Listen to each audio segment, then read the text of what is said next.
Hey, what's up, my fearless networking friends? Todd Falcone here, back with another fun one again today. Another podcast interview. If you noticed, in the last few months, I've been nabbing people that are really good at what they do, and I've been bringing them to you to just kind of share nuggets of information that'll help you in building your business. So today, I have a good buddy of mine, Mark Harbert, who's joining me. It's going to be a little bit different style. I've interviewed a bunch of top network marketing pros over the last few months. And Mark has definitely an absolute background in network marketing, but his focus is teaching people how to use video to increase their influence. And we're going to chat about that. So, brother, what's up, Mark? How you doing, man? Dude, great to be here, man. I'm super stoked. I was super happy when you asked me, and it's always an honor, man. We've known you a couple years, and always love chatting and getting to hang out. Yeah, a couple years. I mean, It's been a I while. don't even know when did we first meet and where? Do you remember? I think it was like 2012, maybe 2013. I know it was at an event. And yeah, it's been a little while. So, but yeah, always good talk. Yeah. I'd have to go. I'm sure I got notes. I didn't go through my notes on you, but like I'm pretty notorious for taking notes on people. So when we're done, I'm sure I've got it in there, like met Yeah. at blah blah blah, whatever. So let's do this. Let's just kind of start off like why don't you kind of share with folks like your background in entrepreneurship and what led you to what you're doing today, and then we'll start digging in on providing some super value for folks on what your specialty is. So like Yeah. yeah, just why don't you just dig in a little bit on Yeah. your background? So yeah, like you said, my background is network marketing. I still love network marketing. I'm in network marketing. I think I use the products of probably 5 or 6 different network marketing companies because they're just great. But it was in 2000 I got started in network marketing. Kind of went through, struggled, the typical story a little bit till I kind of stepped into my own. And then in 2008, I really started searching around for how I could start generating my own leads online.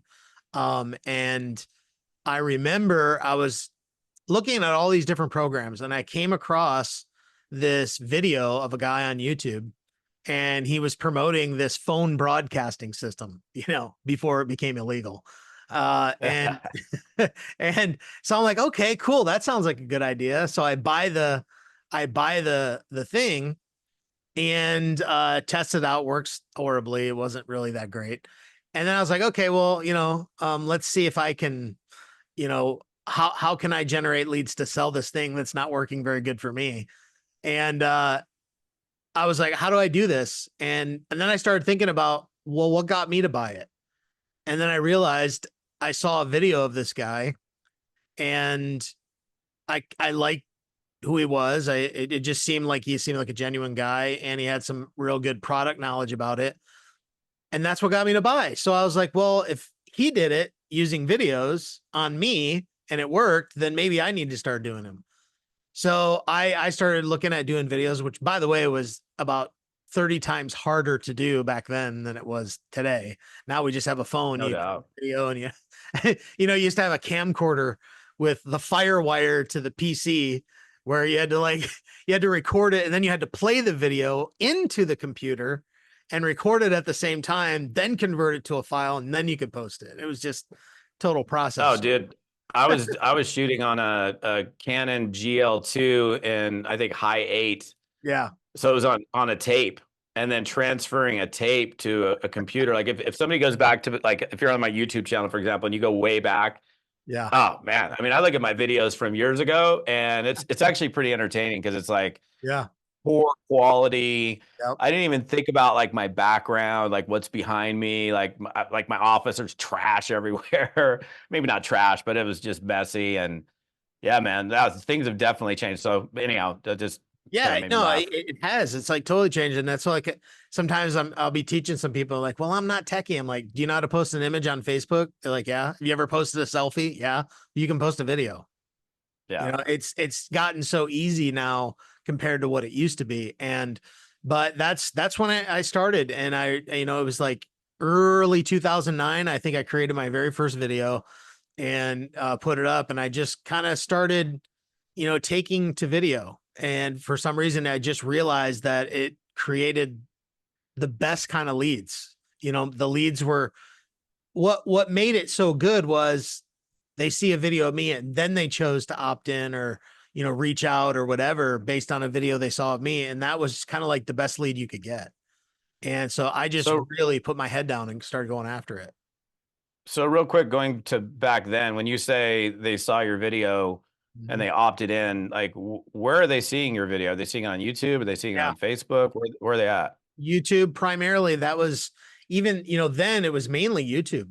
Facebook, I think you could post videos at that time, but it wasn't as prevalent until probably a couple years after that. Because YouTube was just known as the video. That's where you put your videos. And there were a couple other Yeah. platforms out there too, but YouTube's always been kind of the big one. So, but that was it really. And dude, I remember seeing videos of you doing your live dials on YouTube, So for me, it was it just made sense the more and more I dove into it. So again, I want to go through the history, right? Like, and I'm sure, like, obviously things have changed, you've changed, like, Yeah. tech has changed, all of that. So back then, when you start pumping videos out, what'd you do? Just start the Mark Harbert YouTube channel? Did you brand it any specific way? Uh, I mean, like, how did you like when you first started pushing video out? Like, what did that look like for you? Honestly, like, it was a matter of really just creating content and putting it out there. There was back then it was a lot of it was about ranking, in Google. Videos ranked a lot hot, a lot more in Google back then. I mean, you still see videos in there today, but the process was, obviously a lot simpler than it was back then. It was, I was getting into black hat style SEO strategies, like, spamming backlinks all over the place. And it worked like gangbusters. I mean, you could do it and it'd push a video right to the top of a search in, a day or two. And so that was really a big driver. And so I would just find keywords that people were searching for that were in my target market. And then I would just go out there and, create a video and then, do some SEO on it and push it up. And next thing you know, leads would start coming in. And of course, that style of SEO, which was widely taught, Google started cracking down on it because they just didn't like that, which of course I look back now and I'm like, oh my gosh, of course I get why Google didn't like that stuff. Yeah. But but that was really it. Just creating videos, value videos. There were certain keywords around, certain searches people were searching for. And, there were times, I mean, I remember looking at my stats. I couldn't believe I was getting 4,000 and 5,000 hits a day on a capture page. I mean, it was crazy. Wow. So, so okay. So I just want to clarify because we're gonna get into the nitty gritty. So back then, first couple questions, like you were pumping out videos. What kind of content were you putting out? And then just from a technical standpoint, because I'm sure people are like, well, where's the capture page at? If I'm seeing a video on YouTube, Yeah. how are people finding the capture page? So the way people would find it, number one, is it's all in how you structure the video. And so for me, I've had this formula. I used to call it the 4-part video creation formula, but I've expanded it to the 5-part now, just based on kind of how things have progressed a little bit. But it was really the call to action in the video would let people know there's a link right in the description. And so I would, talk on the video and then lead people to the link. And whenever I didn't do that, I wouldn't get a click. Really, it would be much, much lower because people don't know where to look. So a call to action in the video is a very important part of creating videos. People only know what to do if you tell them. Yeah. And, and that's happened. I've seen, it's kind of funny. Ray will tell you this. Ray Higdon, he came to me several years ago, probably 10 years ago. And he was like, hey, can you look at my YouTube videos and see what I'm doing? Ray wasn't giving a call to action. He was just pumping out videos, like doing value like he always did. And I remember telling him, just throw that call to action in there and see what happens. I think he went from like 100 leads 1 month to like over 1,000, just from adding that in there, because when you point to it and it makes a difference. People understand it. So again, the content I was creating was strictly around stuff what people were searching for. So, and being in network marketing and promoting some affiliate programs, um, I would target MLM style keywords, MLM training, MLM, this. A lot of people were doing, including myself back in the day, company reviews. Of course, they were just crappy company reviews. It was just more or less to grab the traffic. But Yeah. it was just kind of subpar content. And but yeah, that was kind of the way to do it, But once Google cracked down, it just kind of started changing the game a little bit. Which you really just had to start focusing on really providing high value content, which is a good thing. Yeah. So that's interesting. So, yeah, I was just kind of curious, like how, because I don't like, just so you guys know, any of these interviews that I do, I don't have a list of questions. Yeah.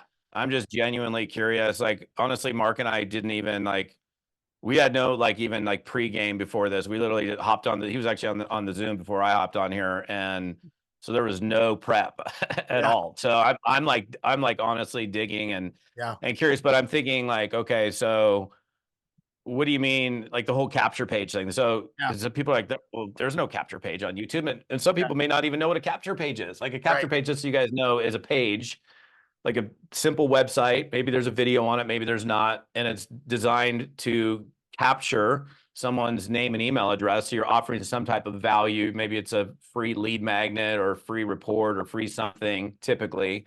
And it's a mechanism to capture someone's information to get them on your email list. So I just want to make sure we're being super, Yeah.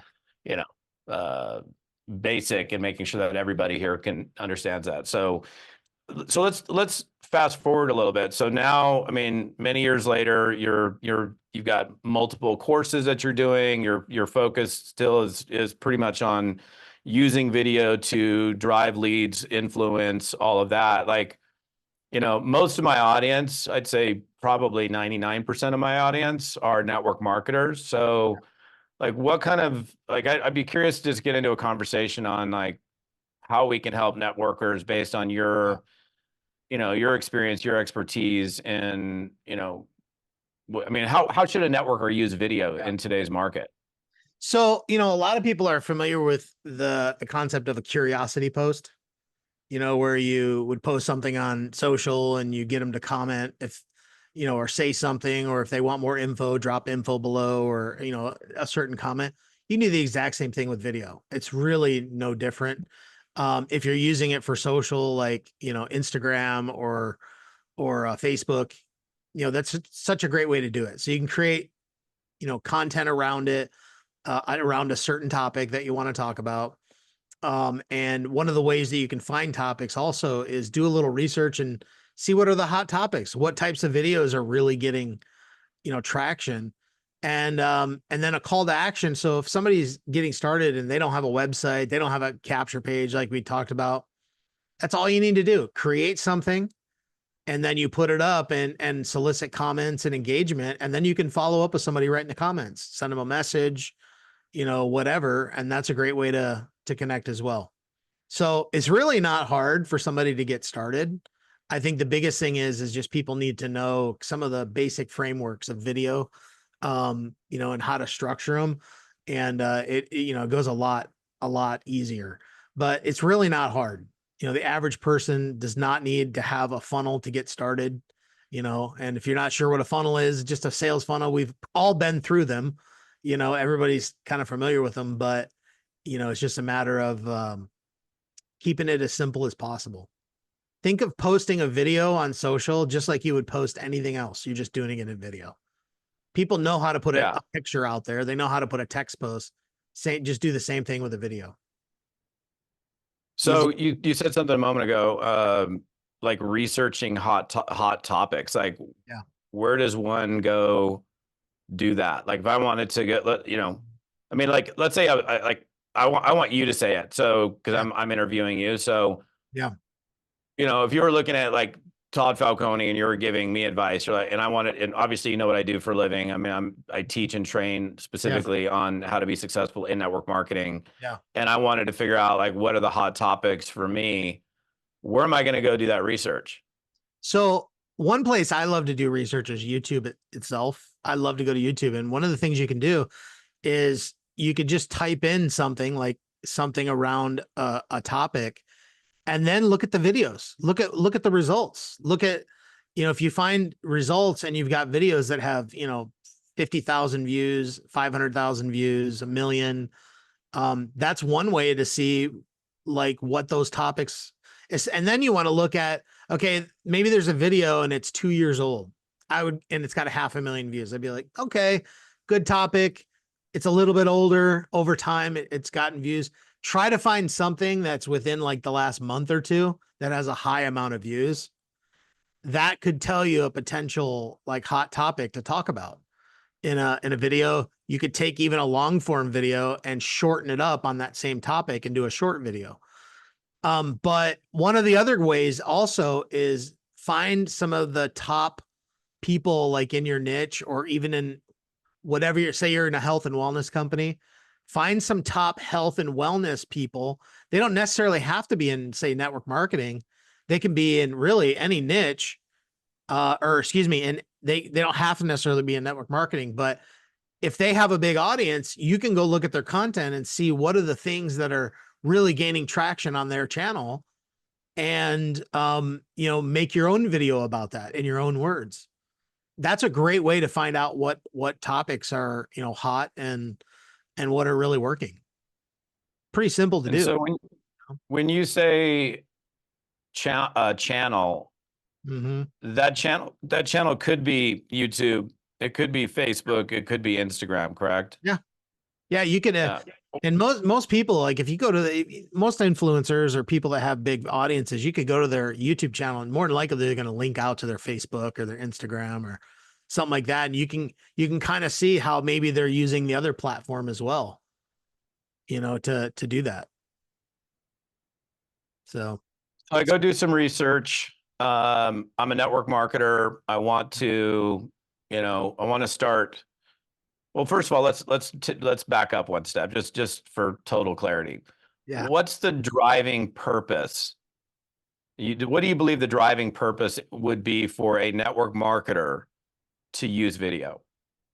Leads. I mean, you need people to talk to. I mean, there's at least for mine, this is in my case. I remember when I was really hardcore, out hitting the streets. I was at the bookstores and the gas stations, and it's kind of before, internet really started taking off where people were using social media. And honestly, I just kind of got tired of it. I was like, all right, man, I know this internet thing's going to be big, so I need to figure out how to start really utilizing it. But ultimately, it's leads, man. It's all about, you really just finding people that are interested, and if you learn how to, over time, you're not going to be great at video right out of the gate, and I think that's the thing I want to hammer home the most is that your first few videos are going to suck. There's just no way of getting around that. Like, it's probably like you would say too, the first time you get on the phone to talk to a lead, you're going to suck, man. You're going to blubber over yourself. You're going to make stupid mistakes. You're going to say things you wish you wouldn't have said and all that stuff. Nothing changes. It's all the same with video too. And it's the same with anything you do. Like riding a bike. The more you ride a bike, the better you get at handling it and controlling it. And so anything you do, just take some time to perfect the skill and get good at it. But the more you do, the better you get. Yeah. So what, you talked about a 5-step formula or 5-point formula that you use. Like, do you use that same formula in every video that you do? Pretty much, or a variation of it. But so the 5 steps when you're creating a video, kind of it's more like a framework kind of is, there's a hook. And I always tell people like that is the most important part of your video is learning how to grab people's attention. And you need to do that within the first few seconds. because we know how it is. I mean, we're at the mercy of a thumb swipe. And I always tell people, like, they'll move right on past you. And so you just need to master that part. And again, the more you do, the better you'll get. So we've got the hook. And then we have this thing that I call setting the hook, which is like, I know, Todd, you love to fish. And and when you throw out your hook, when you get a bite, you yank the pole to set the hook in the mouth, right? You yank it back like that. And what happens is there's a way you can do that in video too. So it's like, if I was to say, are you having a hard time losing that last 5 pounds right around the midsection? Worse yet, when you're trying so hard and you even look at a piece of cake, it like adds on an extra 5 pounds. So what you're doing is you're kind of hammering on the problem. And then I used to call it plunge the dagger and twist it. But I was like, that's a little too graphic, man. So I was like, let's call it the hook and setting the hook. That's a little better. Salting the wound. Yeah, exactly. Like pouring a little salt in the wound. And so that's what I mean by setting the hook. So I have the hook, set the hook. And then once you've done that, and if you've done that good, they're going to hang. So you got, maybe 5 seconds where you could throw in, and this is optional, you could throw in a quick call to action. It could be like, hey, my name is Mark Harbert. I put out videos like this on a regular basis. Make sure you hit the subscribe button or head over to my website, markharbert.com. And then you go right back into it.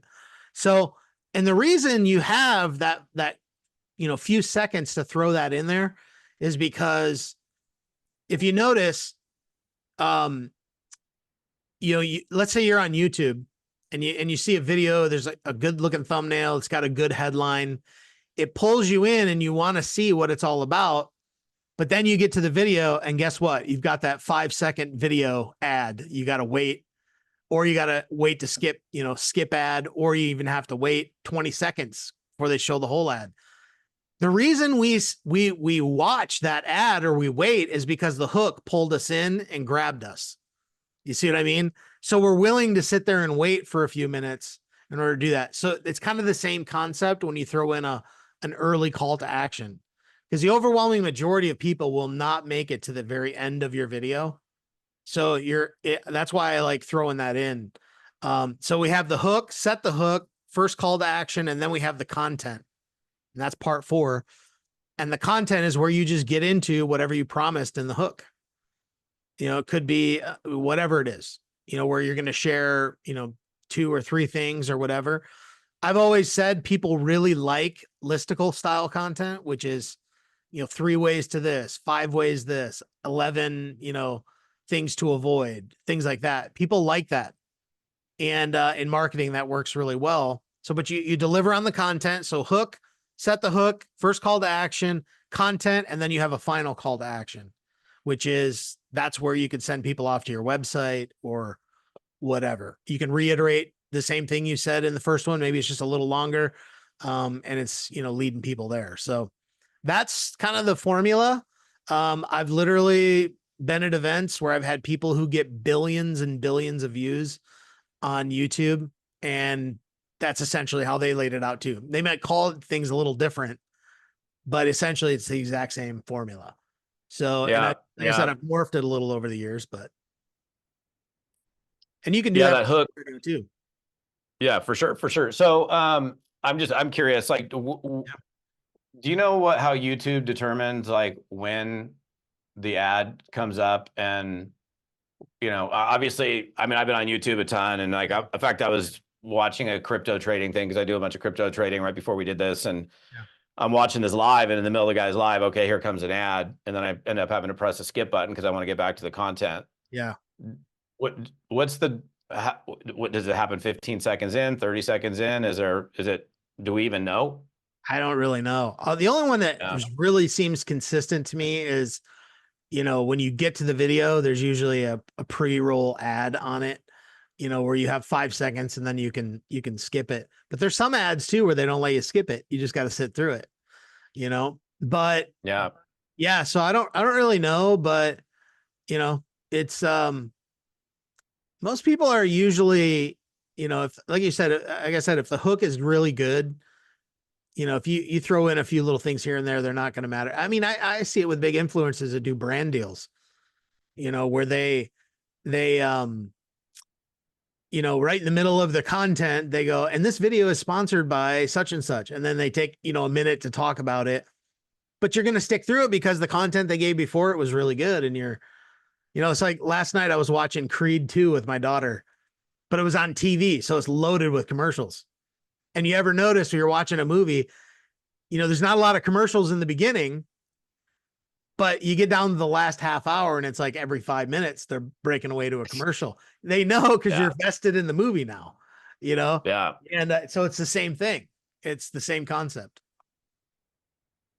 So for somebody who either, you know, most people have probably done a video or a live, but let's say somebody's they're afraid of video, they're afraid of staring into a camera lens. Like I'm not even really looking at you. I mean, you guys don't know this. It looks like I'm looking at Mark, but I'm looking directly into the camera lens. Yeah. Mark's actually over here. So just happens to be the way my video is set up with, you know, filming on a DSLR versus the little tiny webcam at the top of my camera. So, or the top of my computer. So just getting started and doing, like, what recommendations would you have for networkers to get started doing video, rules that they should abide by, equipment, you know, any kind of thoughts on that? And then, like, where am I doing the video? Am I doing the video on YouTube, then putting the link on Facebook and Instagram? That's kind of a trick question, but you know, just kind of free flow a little bit on like let's say this isn't an interview, but just I'm like, dude, I don't know jack about video, and you're a brother. Help a brother out and tell me what to do. Yeah. I've never really done video before. Yeah. So, like, first off, in regards to equipment, this is all you need. Like, you don't need anything else but your cell phone. The video capability on these phones is like top notch, and it has been, you know, and just keeps better every year. So there's really no fancy equipment. Whereas back in 2008, 2009, when I got started, you know, it was pretty bad. You remember the flip camera? Yeah. Oh yeah, I still have one in a box. Yeah, so I remember getting one of those. It made it a lot easier. But so as far as just getting started, so this is really all you need. I think the best way for people to get started is short video, because they're short, quick. You know, people can work their way through them. I have a plan that I call the 555 plan. And essentially what it is, basically create 5 videos, all a minute or less, and talk about, like, you know, I live in, you know, Seattle. Here's why I love living in Seattle.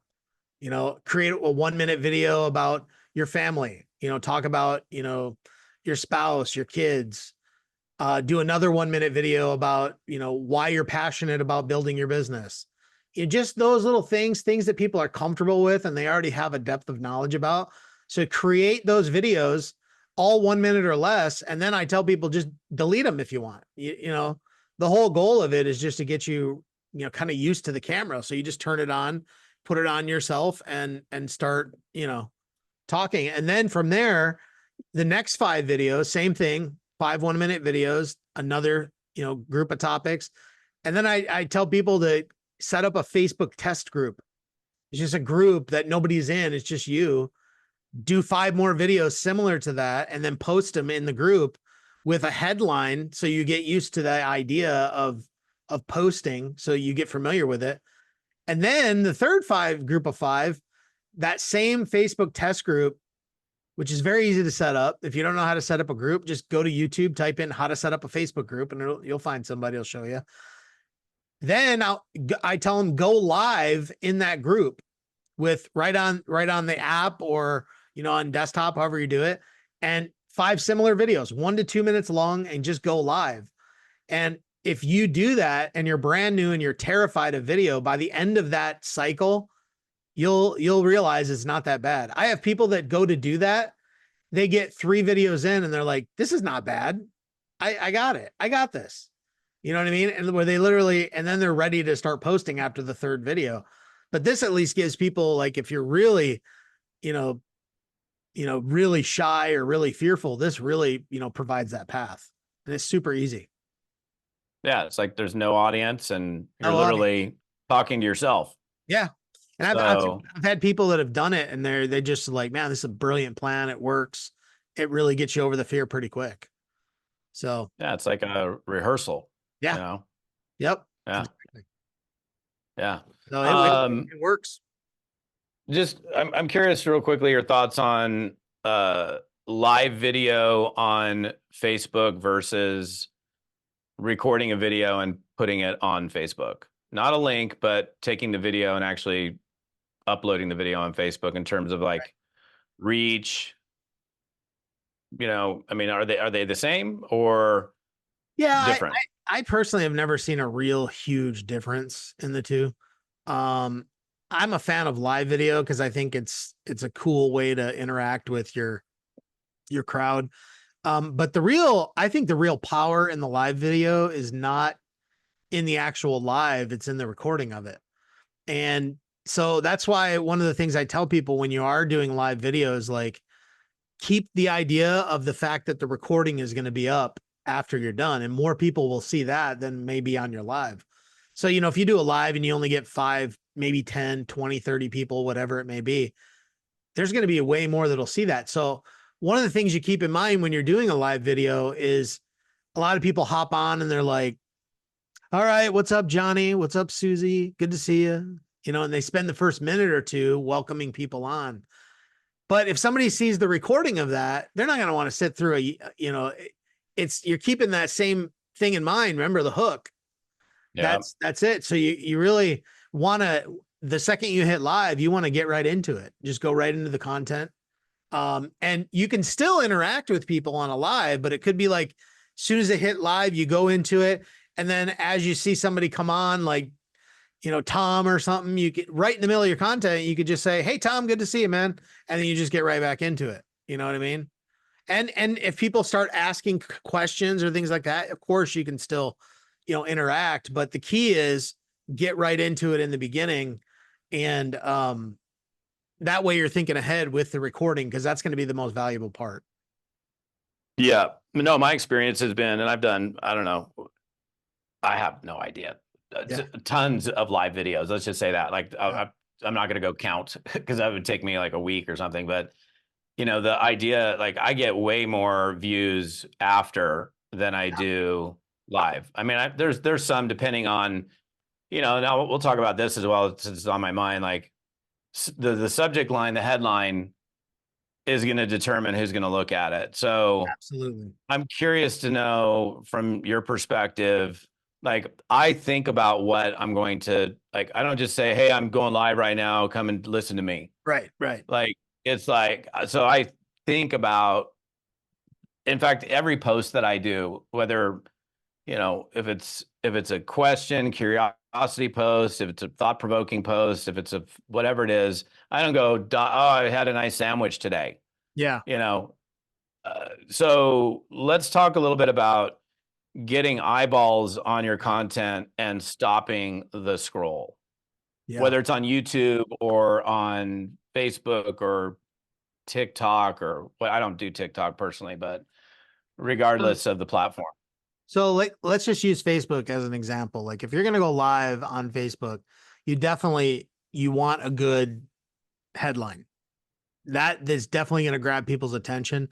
And that can be various things, but there is a little formula. Like if you're stuck and you're not sure what to say, how-to type stuff really works well.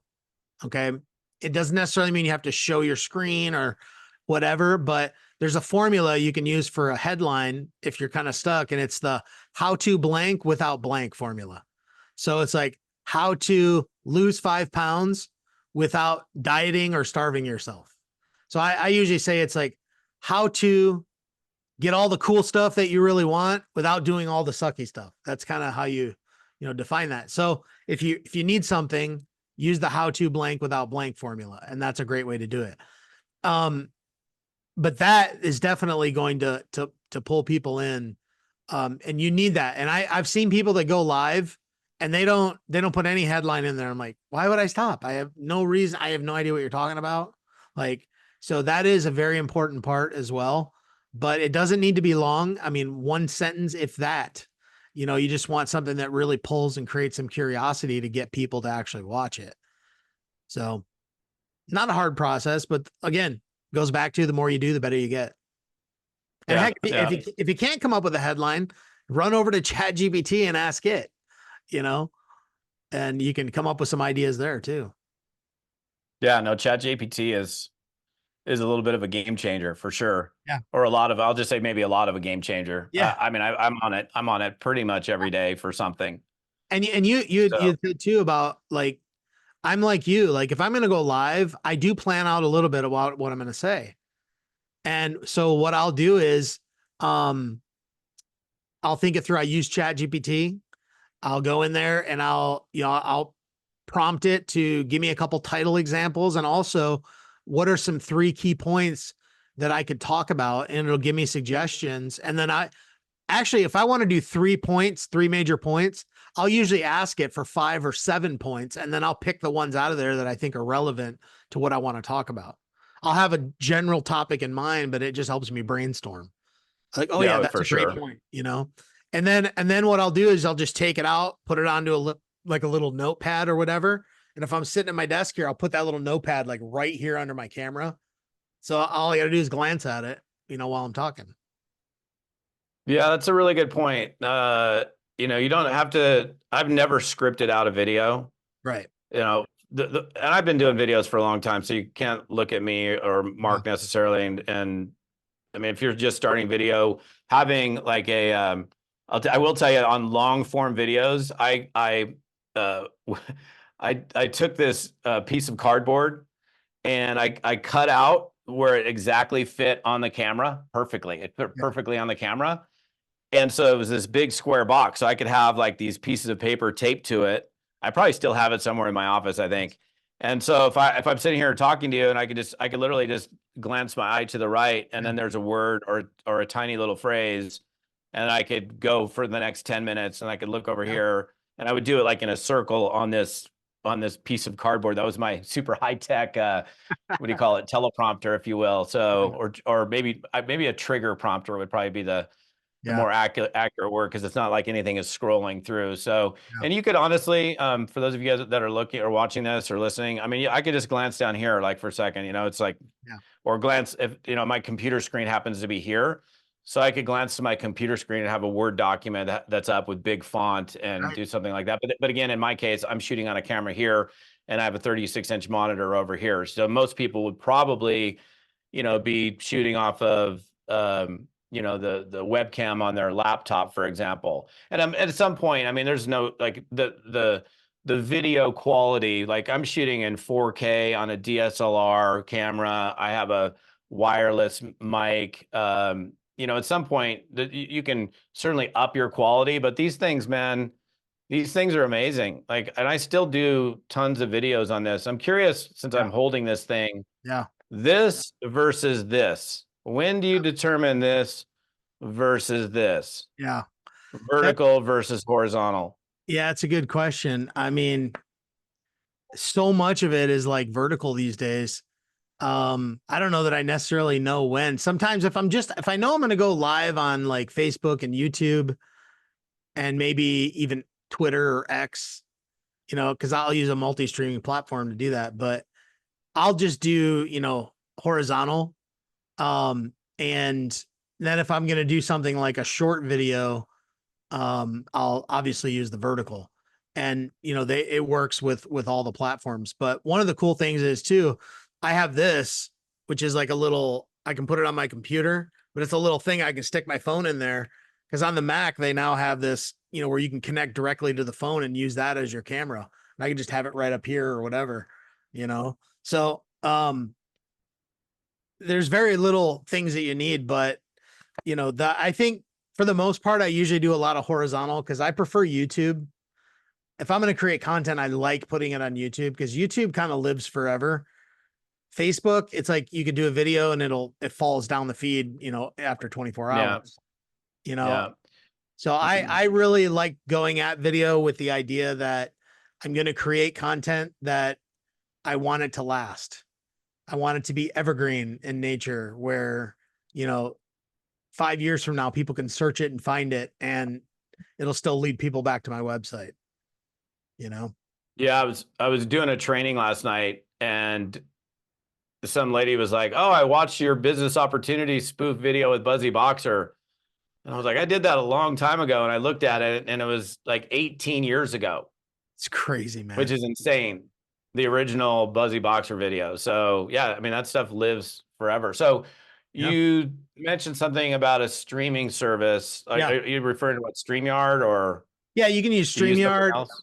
I'm on a Mac. I use Ecamm, which is a Mac-based program application, and it's great too. You can, if you have a good internet connection, you don't need a multi-streaming service. You can multi-stream right from your own connection to multiple platforms. But it's a great one as well. But So StreamYard I'm is curious. the most used one. So like, for example, StreamYard, have you found that, like, okay, obviously, if you have a YouTube channel, Facebook page, an X page, I don't know what else I'm thinking, LinkedIn, Mm-hmm. I think there's limitations. I don't think you can't stream on Instagram with that, but you can do Facebook, Yeah. LinkedIn, X. What else can you do on that? Facebook, LinkedIn, X, There's YouTube. yeah, So you YouTube. can do at least those four. So Yeah. if I was doing a video and I didn't want to do it 4 different times, Right. like, okay, I'm going to do this video on YouTube. Now I'm going to go on Facebook. So the cool thing about a streaming service, and you're going live, Yeah. is I can go on all of these platforms. Yep. Do you know, or what has your experience been as far as viewership Mm-hmm. on, in particularly, well, on any of the platforms, but on Facebook? If I go live on Facebook direct versus I go live through StreamYard into Facebook, do you get more or less, do you get less using StreamYard than you would going direct? I'm just curious what your experience has been. I personally have never seen a big difference. I know there's some people out there that say there is, but my philosophy on that is like, what I don't, to me, it wouldn't make sense that Facebook would give preferential over one or the other, because they're providing you the tools to do it. You know what I mean? Like, if Facebook gives people access to the API in order to stream video to their, thing, and you're using a third party software, I mean, to me, it just doesn't make sense to say. If they do, some people swear they get better just by doing it natively, but I personally haven't seen any real difference in that. Yeah. Yeah. Uh, so what is your recommendation for somebody if they are on multiple platforms? Yeah. Should they use a streaming service, or do I go, I record my video? Okay, let's say it's not a live video. I'm recording the video, video's done. Now I'm going to go post it on YouTube. Now I'm going to go post it on Facebook. Now I'm going to go post it on X.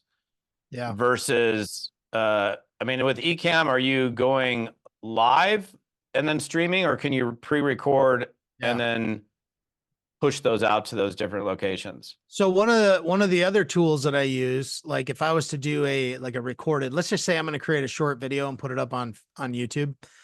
I have a tool that I use. It's called repurpose.io, and it is a software that you have basically a source and a destination. And so what it means is, like, let's say I use YouTube as my source. So every time I upload a video, I could set it up to where it automatically takes that video off of YouTube, and then it pushes it out to as many platforms as I set up, like TikTok and Instagram, Facebook Reels. It'll do it automatically for me. I don't have to do anything. All I need to do is focus on putting videos up on YouTube, and it'll handle the rest for me. And it takes a little, it takes a little bit to set it up, but it does exactly what it says. It repurposes it. And if you have a podcast, which I know you do, you can tie that into it as well. And you can create little snippets automatically. So it'll like bring in the first few minutes, or the first, minute or two, turn it into a reel. You can then have it push out automatically as like a promo piece. So there's a lot of cool little things that you can do with this platform, and it's, super inexpensive, but it's also about I tell people, like, if you're going to create content, why just put it on one platform? Like Yeah. it doesn't make sense. Like that's why I always suggest like using a tool so that it still limits your work. You don't have to necessarily go out there and do it. Even if you're not on, say, LinkedIn a lot, I don't spend hardly any time on LinkedIn. But of course, I'm going to send my videos over there. Why not? Somebody may stumble upon it and come across my website or whatever. And, for me, that's kind of how I look at it. So, huh? When uh, do you, what do you think is like the ideal length of a Yeah. video, or is there like is the sweet spot 10 minutes? You Yeah. talked about short videos, of course, like doing a little 1 minute pieces when you're just Yeah. getting started. Yeah. Like if you're way into the video, production Yeah. game, you've been doing it for a long time as I have. What do you feel is like the sweet spot? Because I see people do lives for like, Yeah. our buddy Cedric will do lives for like 2 hours, hour and a half. Yeah. When he when he gets in a mode, right? Yeah. Have you found like a sweet spot range where you tend to get more views long term? There's really no set length. I mean, most of these platforms, especially YouTube, they prefer watch time. For them, it's all watch time. Like they want to get people to stay on their platform. So ultimately, there's no sweet spot. It's just if people are interested in the content, they'll stick. And that's ultimately how you get more traction is just creating good content. Focus on the quality, know your audience, who it is you're targeting, and just make sure you're speaking to them, ultimately, and that is going to help you get greater engagement. And so there's really no set time. I always tell people make your video as long as it needs to be. Just, make sure it's tight on the content on whatever you're talking about. So let me ask you a question. If let's say I'm doing videos that are an average of 12 to 15 minutes Yeah. and they're content rich, they're giving value, they're giving tips, they're the 5 key Yeah. strategies for this or whatever, the 3, whatever. Yeah.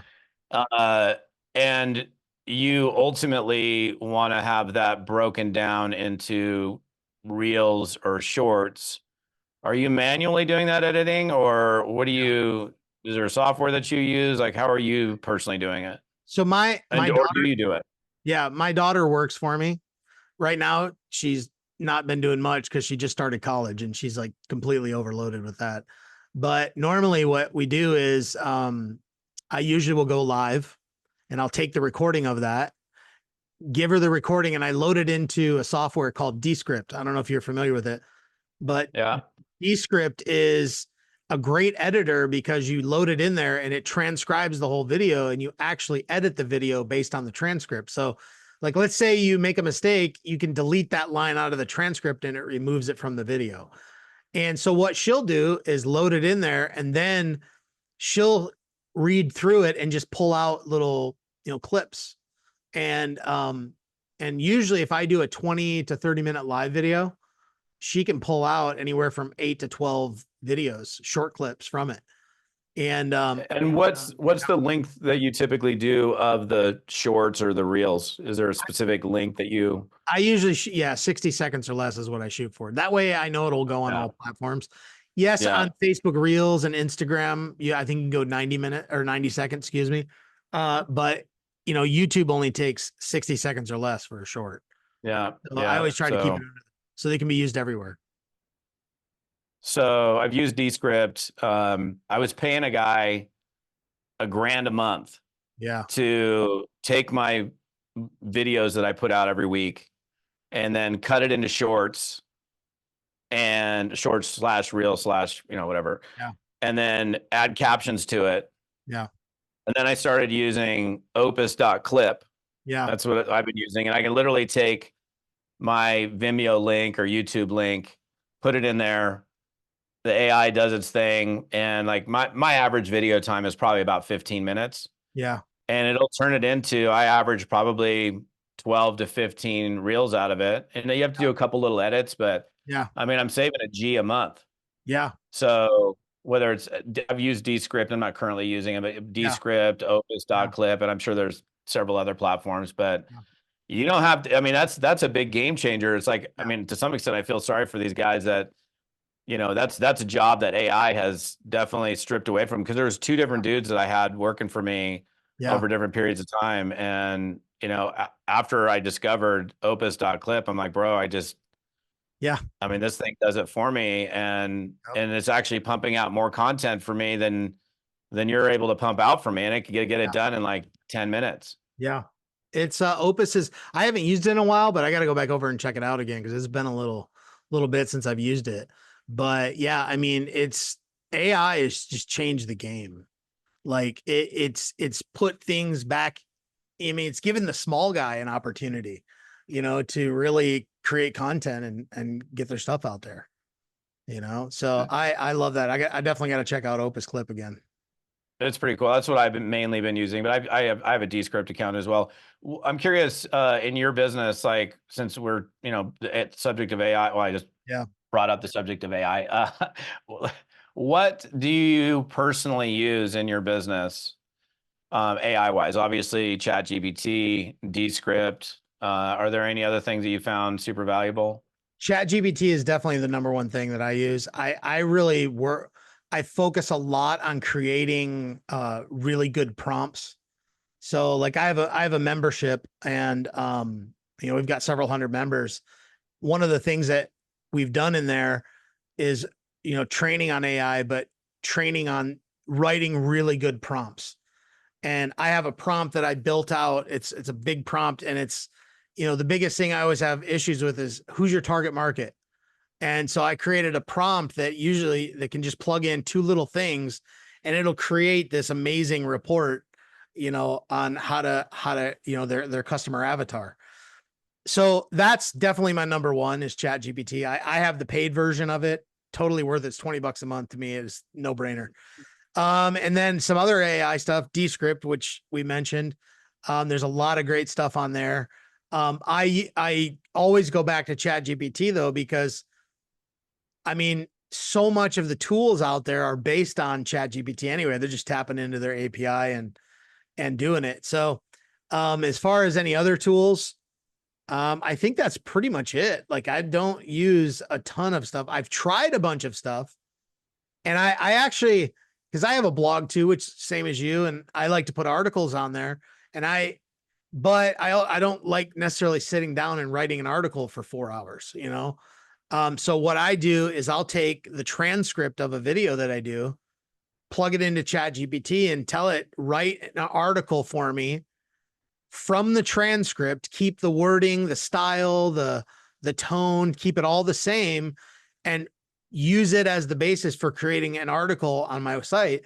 And it'll kick it out, and then I'll copy paste it, put it on my blog, make some edits to it because it's never perfect. Make sure it totally reflects what I'm trying to get across, and that's what I do. So that's really my process. And I don't really get too heavy, but my point is that I've used other article writing softwares, and they're just tapping into Chat GPT. They've just created a different interface for it, Yeah. but it doesn't work as good. Honestly, I go back to Chat GPT because I've just kind of figured out how to use that the best. And I know there's a Yeah. And ton of them out there, but yeah, yeah. I mean, definitely. I've looked at a handful of them, and I always go back to ChatGPT. yeah, And the one thing that, for those of you guys that haven't used it, or barely used it, the key thing is what you're telling it to do. yeah, Like, I'm a network marketer. Write me something about network marketing. yeah, Lame, yeah, it's going to write you something about network marketing, but it's going to be completely lame. So, I mean, and you can be incredibly specific. Like, I have prompts that are also yeah, multi-paragraph prompts. Like, today, you are a world-class direct response copywriter who right, specializes in writing headlines that capture people's attention, stop the scroll, blah blah blah. yeah, So I'm being very, very descriptive, yeah. in the use of prompts. So I yeah, that's actually heard powerful. I heard a guy one time, and he said, "Here's how you need to treat Chat GPT or just AI in general when you're prompting it." He said, you need to treat it like a 14-year-old that you send to the grocery store to buy bread. Okay, so what you're going to do is you're going to walk down the sidewalk. You're going to go down about 4 or 5 blocks. You're going to turn left, and then you're going to go down on the right, and there's the store. You're going to walk into the store. You're going to look to the left. You're going to see the bakery, and the row right before you get to the end, you're going to go down that one, and then you're going to see the loaf of, the bread on the right, and you'll see some other stuff on there, whatever. You see how descriptive it is? Like, that's how you need to treat it. And I thought it was a brilliant, way to put it. So, oh, no doubt, no doubt. I mean, it's exactly what you have to do. Because when I started using it, I was just testing it out. I'm like, oh, hey, hey, I want to introduce myself to you. It was interesting because I put my. Do you know who I am? Right? Like, my name is Todd Falcone. I'm involved in network marketing. Is there anything you know about me? And I was like, holy smokes, man. Yeah. All this stuff came up. I was like, oh man. In fact, I had an event that I spoke at in June for like 1,500 people. And I was like, how did you find me? Yeah. And she said, I found you on ChatGPT. Yeah.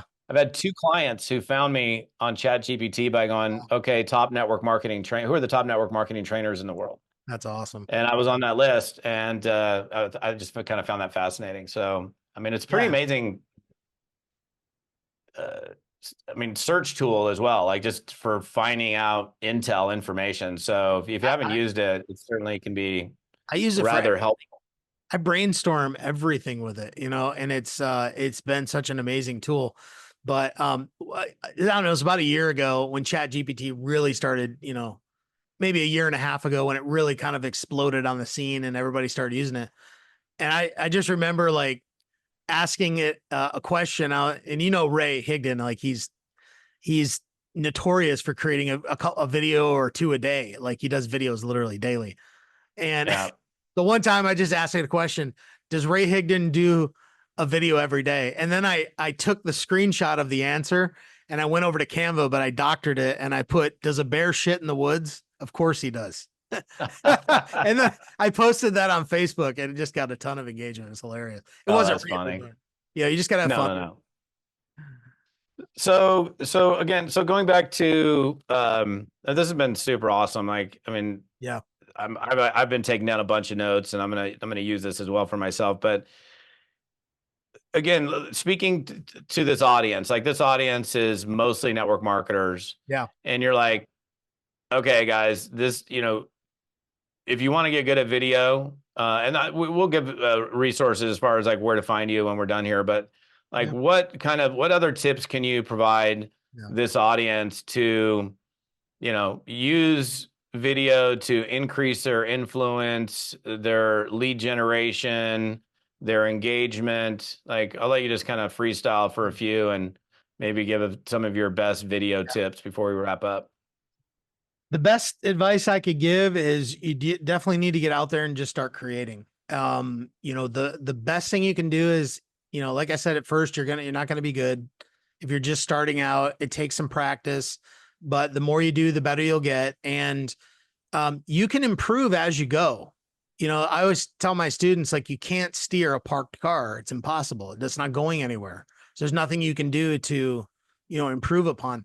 Whereas when you're moving forward, heck, even if you're only doing a video a week, you can still make changes and you can, improve that every time you hop on a video. So the key is to get out there, and then there's a whole other world that will open up to you when you start doing that, where you start learning how to be a little bit more SEO friendly, how to create videos around certain topics, more detailed. And I give that 5-part formula to people very loosely, because some people get in this perfectionism mindset where the very first video they ever do, they're going to they have to get that 5 parts right. And it's like, no, just do one. Like, I don't care if it's really bad, just do a video, hit record.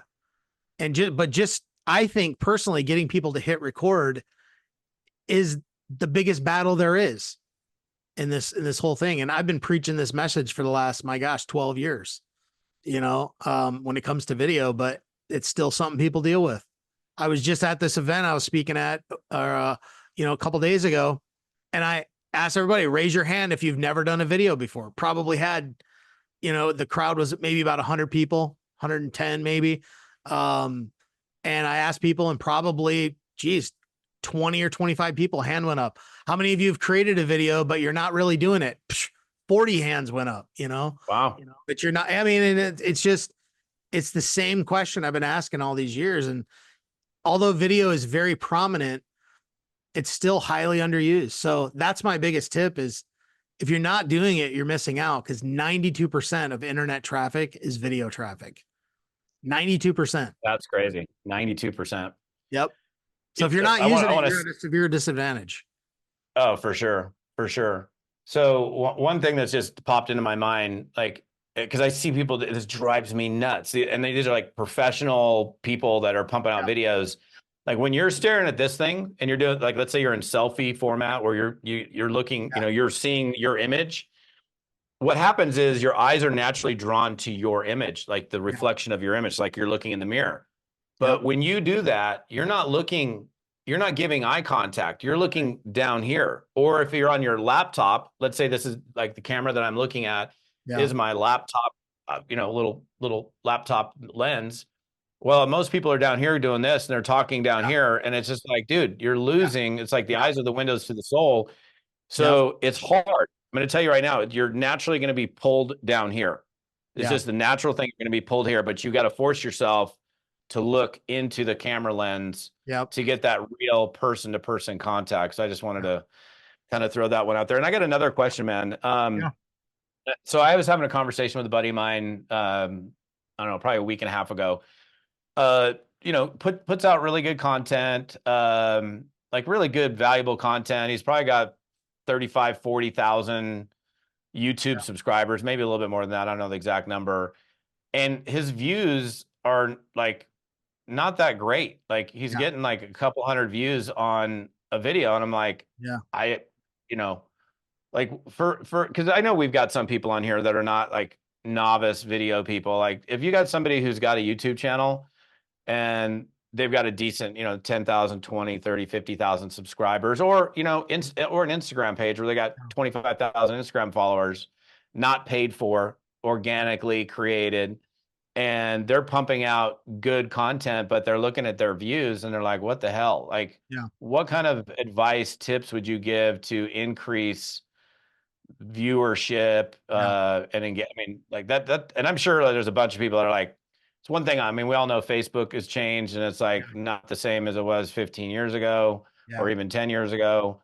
But like, what advice would you have for somebody who's really, they're honestly pushing out good content, but they're just like, man, what the hell is going on here? How come I'm getting so few views? Yeah, a lot of it has to do with number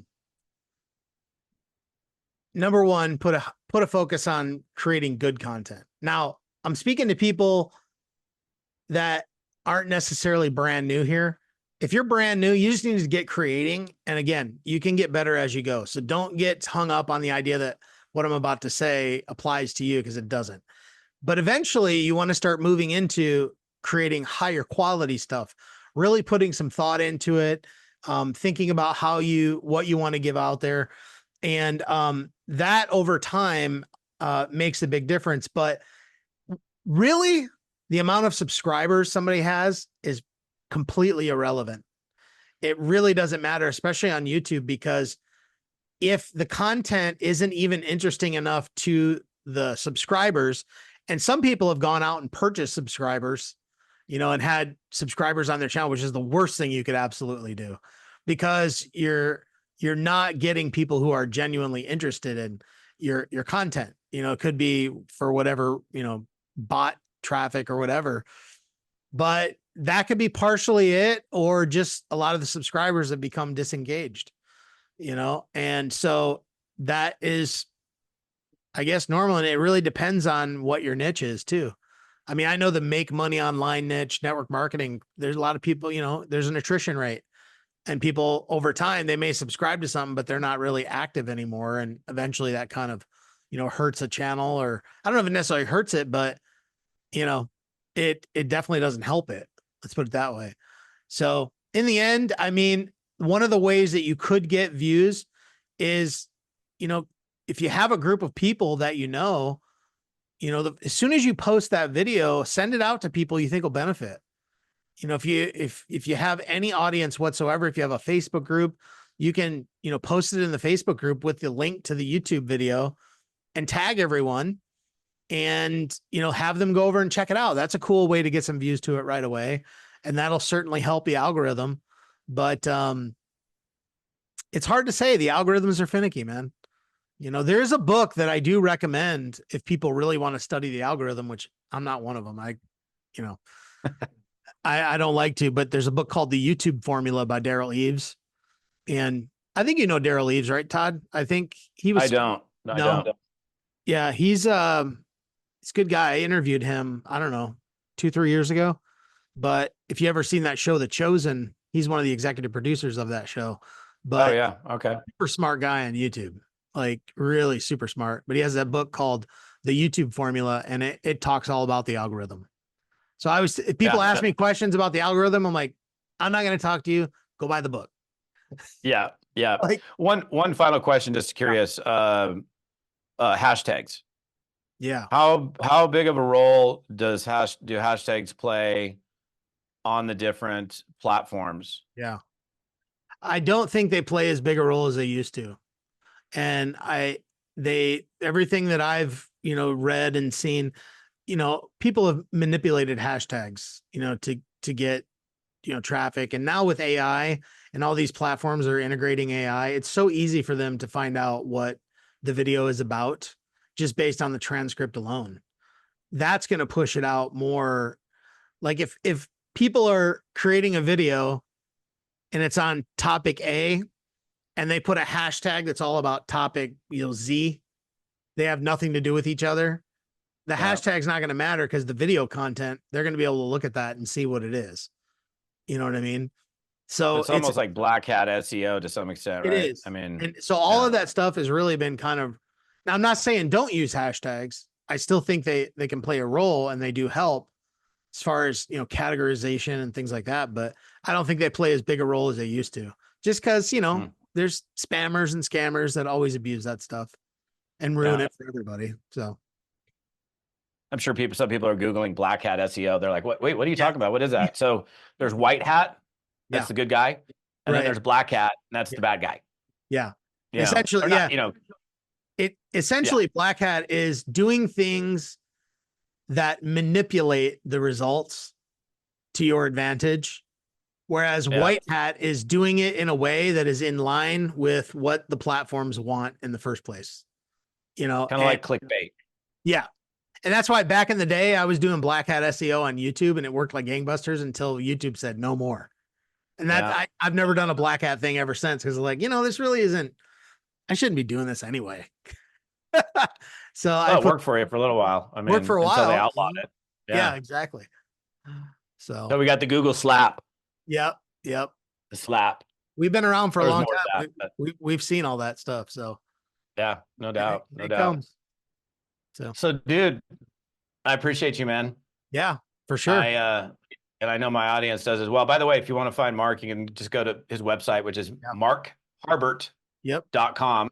Yep. He's got a bunch of resources, a bunch of tools. He has a bunch of courses that he's produced. And again, I mean, when you go to the page, you're going to see it. It's very, very focused on helping people with video, and he's very good at it. So I'm just, I'm blessed to know you and to have you here on my podcast, my show, and man, I appreciate it. Dude, I'm stoked. You and I are speaking at Faith Over Fear next month together, man. I'm stoked to be on the same stage with you. That's gonna be a fun event, man. I'm looking forward to it. It's gonna be great. Yeah, get to see each other in person again. So I know. All right, guys. So that's a wrap for today's episode. Hopefully you took some notes. If you got to go back, take some notes. The important thing, like I always say, is it's the action that you take. Right? Like there's so many things that Mark talked about during this hour plus conversation. You have to act on it if you want it to make a difference in your life. So we'll see you on the next episode. Have an amazing day. Until next time, this is Todd Falcone signing off with Mark Harbert. See you guys. See you later.